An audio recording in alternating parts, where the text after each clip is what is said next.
présent à Paris en début de semaine au siège de l'UNESCO pour le sommet sur la cuisson propre en Afrique, Faure Gnassingbé, le chef d'État togolais, a appelé les pays africains à parler d'une seule voix dans la promotion de meilleures pratiques de cuisson et à améliorer leurs conditions énergétiques. Ceci, en rappelant l'importance de l'implication des acteurs privés et publics. Ma conviction est qu'à l'avenir, les avancées viendront avant tout de l'implication de la puissance publique. Bien entendu, le secteur privé jouera un rôle important dans le succès de la cuisson propre en Afrique. Le fait que l'Afrique puisse représenter environ 2/3 de la réduction des émissions de gaz à effet de serre dans le passage à la cuisson propre ouvre des perspectives pour des solutions basées sur les crédits carbone, a-t-il déclaré. Dans la foulée, le président togolais a proposé 4 pistes de solutions pour améliorer la préparation des repas et l'accès à l'énergie de cuisson en Afrique. Pour rompre avec l'usage du bois de chauffe et du charbon de bois, notamment dans la perspective d'une croissance verte en Afrique,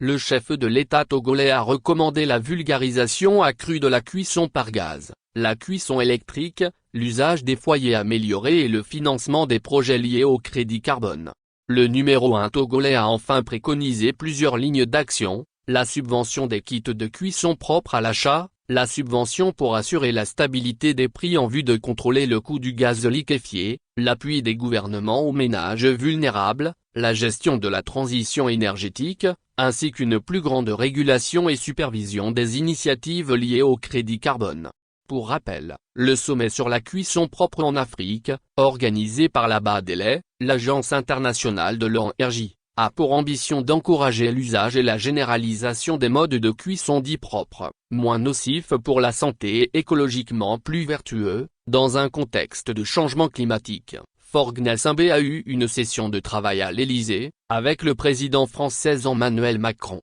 ainsi que ses pairs africains de la Sierra Leone et de la Tanzanie, autour des recommandations de la rencontre.